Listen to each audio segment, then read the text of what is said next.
Smart meter বসানো বন্ধ করা এবং বিদ্যুৎ মাশুল বৃদ্ধির চক্রান্ত প্রতিরোধের ডাক দিয়ে বিপুল উৎসাহের মধ্য দিয়ে অনুষ্ঠিত হল অল বেঙ্গল ইলেকট্রিসিটি কনজিউমার্স অ্যাসোসিয়েশনের পঞ্চম মোহনপুর ব্লক বিদ্যুৎ গ্রাহক সম্মেলন। রবিবার পশ্চিম মেদিনীপুরের বোরাই উৎসব ভবনে প্রায় 2 শতাধিক গ্রাহক প্রতিনিধিদের উপস্থিতিতে এই সম্মেলনটি সম্পন্ন হয়।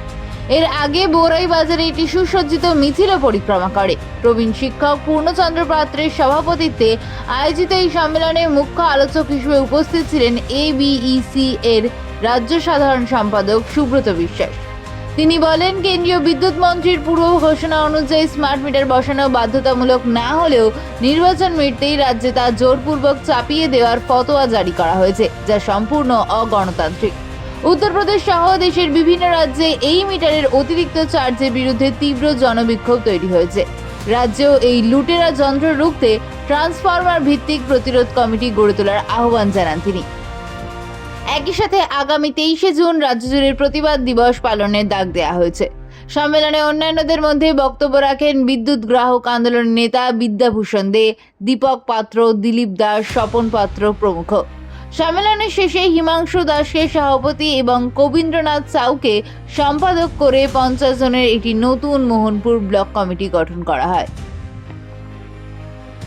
আজকে আমাদের মোহনপুর ব্লক কমিটির পঞ্চম সম্মেলন বড়াইতে অনুষ্ঠিত হলো। এই সম্মেলন থেকে আগামী দিনে স্মার্ট মিটার, বর্ধিত ফিক্সড চার্জ, মিনিমাম চার্জ সহ নানান দাবিতে প্রতিরোধ আন্দোলন গড়ে তোলার অঙ্গীকার আমরা এই সম্মেলন থেকে আমরা নিয়েছি।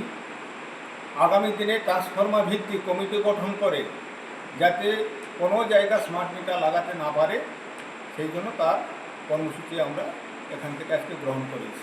আপনার নাম? আমার নাম পঙ্কজ ভঞ্জ। আমি এবারে মোহনপুর ব্লক কমিটির অফিস সম্পাদক হিসাবে নির্বাচিত হয়েছি।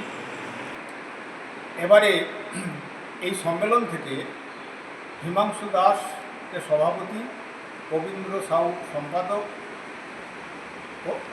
সহ প্রায় 25 জনের একটি ব্লক কমিটি এই সম্মেলন থেকে গঠিত হয়েছে।